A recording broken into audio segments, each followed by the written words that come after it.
Wow, that was really great. We should do this again. See? I told you we'd have fun. Yeah, so when's the next time we could, like, meet up? I'm down to do it soon. Just, please don't delete me again. I didn't run like that. Wait, delete.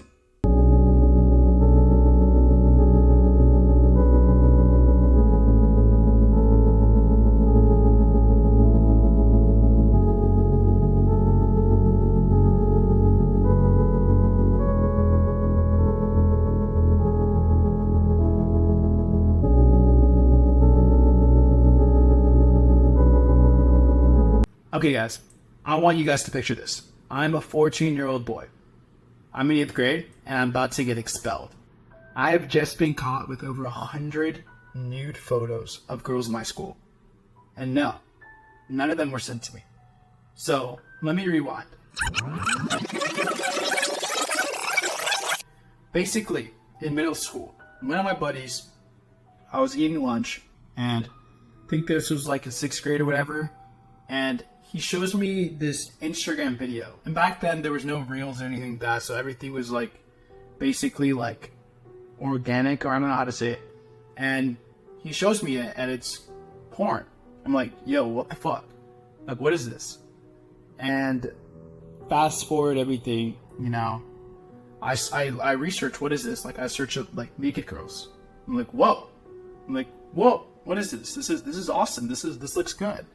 And I start having this, like, weird feeling, like, I feel like, kind of like I'm doing something, like, mischievous. Like, I'm like, ooh, I shouldn't be doing this, but it's like, I can't help myself, you know what I mean?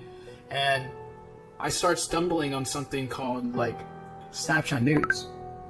And my buddy, he starts showing me, like, oh, yo, these girls from school, like, they're saying this. I'm like, whoa. This is awesome. And I didn't know people do this because, you know, I was kind of like out of the loop and stuff like that. I was just doing my own thing. I was a really big gamer back in the day, but I always wanted to try to fit in if, like, you saw my VSL. So, like, they started sending them to me, and, like, I started collecting them. I started keeping them in my Snapchat at the time. But these girls, the thing is, I would never talk to them. It was kind of weird, right? These guys, like my buddies, are sending me, like, or acquaintances, they're sending me nude photos of these girls that are, like, in my class or whatever, but, like, I don't talk to them. And so, slowly but surely, I start developing into this creep-like figure, and I start building a huge collection of these photos. And then, some of my friends, I start questioning, like, yo, so how are you getting these? I asked one of my bros, like, so how are you getting these girls to send you these photos? And then I'm like, no, and then he's like, you should ask him, bro. Just ask him. Like, or just send this. I'm like, okay, bet. So I start doing that, but then, like, you know, me back then at the time, I was kind of, like, basically ugly. You can say I was creepy. I used to get bullied all the time and stuff like that, so it's kind of like, that didn't work out. So I started, like, saying crazy shit to them. I started saying, yo, like, send me this or I'll rape you. Do this, or I'm going to do this and do that. That got me in so much trouble. So fast forward now, fast forward 8th grade, 14, I'm about to get expelled out of my middle school. My phone has gotten searched. All these nudes caught on my phone, girls in my school, getting in trouble because their face is shown and everyone thinks I'm a creep and my reputation or whatever back in the day was ruined. And honestly, that was like one of the lowest points in my life because it's like, my mom took my phone. I thought, like, everything was going down. The principal was saying the police is going to get involved, and I was kind of, like, scared. I thought my life was over. And the reason I'm telling you this story is because this is all revolved around porn. So, behind the scenes of that story, I used to watch porn every single day, multiple times a day. And after my friend, back in the day, like, whenever he showed me at lunch, like, the porn video on Instagram, I did deep research. I'm like, what is this? And I got into, like, very, very weird things. Such as, like, these video games. Like, there's a platform called, like, Newgrounds. I don't know if you know. So, back in the day. And, they would have these porn games. Like, they had, like, a rated R section or something like that. I've already edited it inside so I can show you. And there'd be, like, all these, like, sexual games and stuff like that. Rated R games, and I'd play them. And then one thing would lead to another. They would have these ads of these like cam girls, stuff like that. And then I would just end up just relapsing and relapsing and relapsing. And I remember the first time I watched porn, it was in my room. And when I first was watching porn, I didn't even jack off. I just thought porn was just a video, stuff like that. It wasn't like kind of like something you do anything to. I thought it was just like something you just watch for entertainment. But then my friend later on, he told me like, yo, you gotta start doing this technique. Like, it feels really good. So I did that one night out of curiosity, but before I was scared. I was scared to do it. And then I tried before, but it didn't work. So this is one night, I'm 14. This is before I get caught and everything. And I did it and it worked. I was like, holy fuck, that felt so good. And I'm like, I'm gonna do this every single fucking day, multiple times a day. So fast forward from there. Every single day when I get out of school, I did it. Every single day before I hit the gym. And I fucked around in the gym. I just went there because some friends were there. I did it. And every single night before I went to sleep, I did it. And on the weekends, every single morning right when I wake up, I did it. So my whole life, and I was a really big gamer. So at the time, I'd play a lot of Fortnite. And literally, I'd play Fortnite, eat junk food. I wouldn't even eat food. I'd drink soda, eat cookies, and like some snacks. And then I'd jerk off. So I'd play with my buddies in Fortnite online. I played on PC. And I would literally die on purpose. So, because I'd be in a squad, right? You guys know what Fortnite squads is. And you got people in the party, and you're communicating with people. And literally, I would die in the beginning of the match on purpose, just so, like, while they're playing, I could go jerk off. Literally. I can go do it real quick, and then come back and play another round, and jerk off again. There was at one point where I did it 7 times. 7 times in one day. And dude, I literally had like nothing was coming out. Like shooting blanks at that point. But I was still doing it. My brain, I was trying to max out the euphoric feeling that I'd get from the first time. And one thing I noticed, and this is everything I'm going to start breaking down in the modules, I started being really desensitized to like the regular stuff.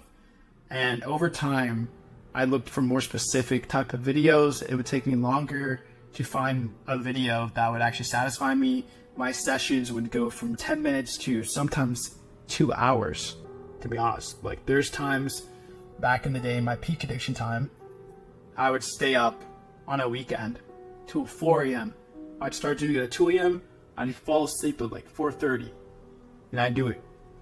Like, I'd use lotion, everything, I'd just do it. I'd watch so many videos, I'd go through so many videos to find that perfect video to relapse to or whatever, right? But at the time, like, I wasn't aware that porn addiction was bad. I thought it was, it's like, for example, one thing I'm gonna go over in the next module is like, when your life is meaningless, even whenever it's bad, but mainly meaningless, because my life is practically meaningless. I wasn't good at sports. I wasn't good at anything. I didn't do content. And I wasn't a good student. So I was kind of like, I was just there. When your life is meaningless, you could easily fall into these traps. Not traps, but addictions are very easy to come across whenever you have nothing going on in your life. When your life is meaningless and you have no purpose. I had no purpose. I just like to fuck around, cause drama, cause havoc, and any other time, like, I was just doing nothing. I wasted a lot of time playing video games. I could say I was kind of good at it, but I wasn't good enough to make a career out of it, so basically a waste of time. And yeah, that was basically my life for a couple of years.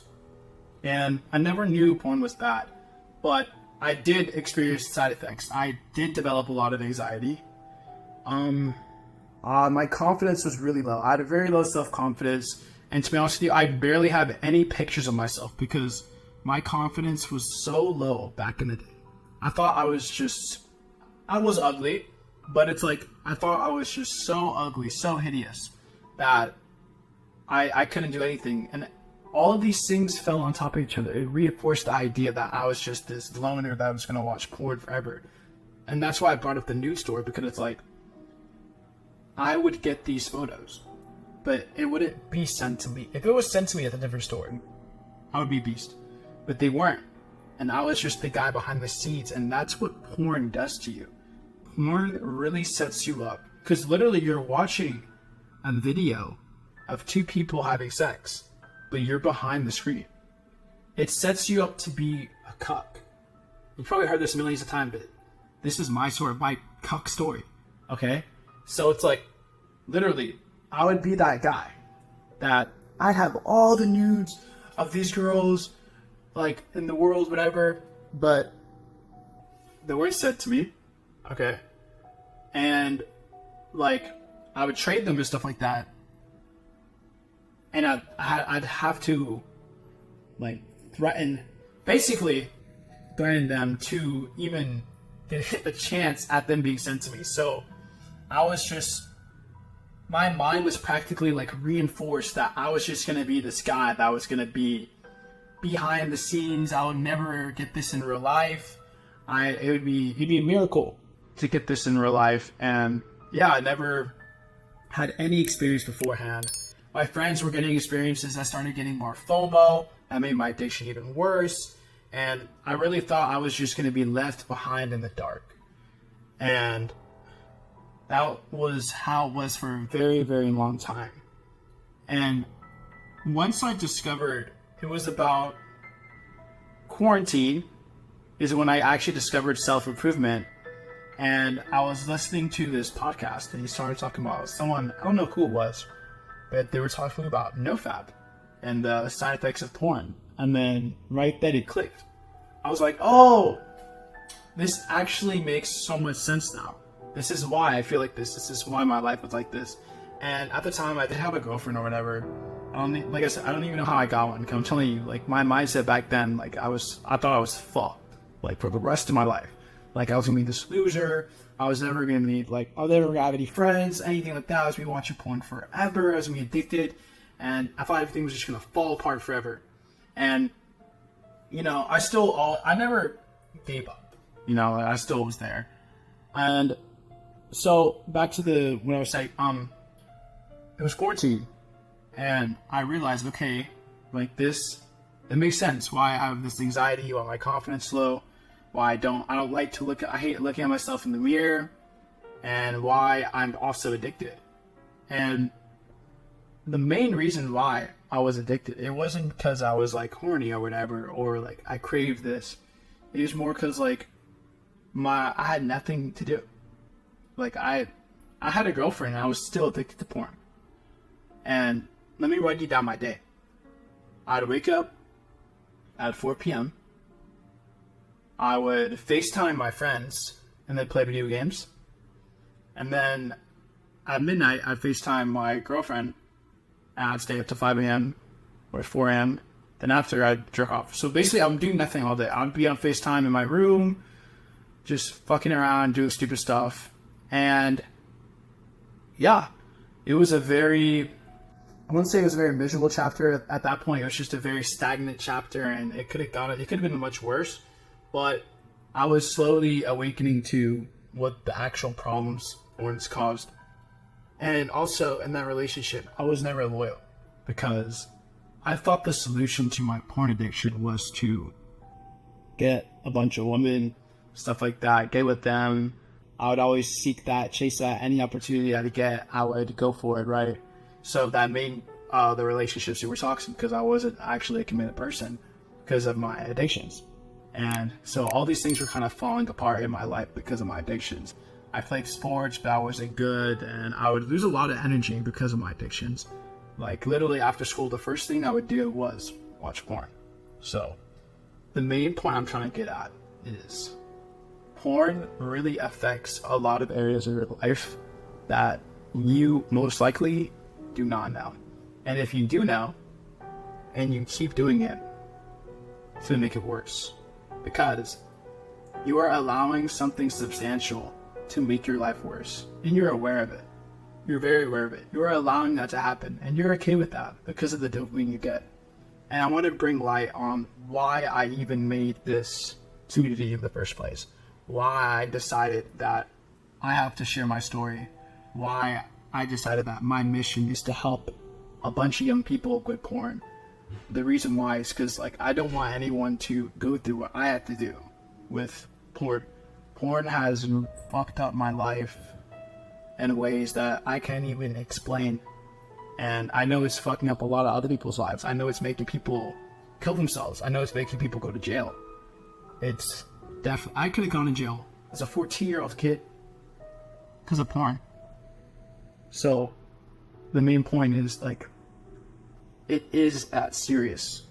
My mission is to cure as many people as possible from this. It's a pandemic. It's a porn pandemic. It's everywhere nowadays. And it's so easy that people get caught into this loop of porn and sexuality, hypersexuality, and stuff like that. But you can get yourself out, and there is hope. I never thought I had hope. I thought it was done for me. I literally thought I was done. And you might think you're done, but I'm telling you that's untrue. You are here right now because you know that you can quit.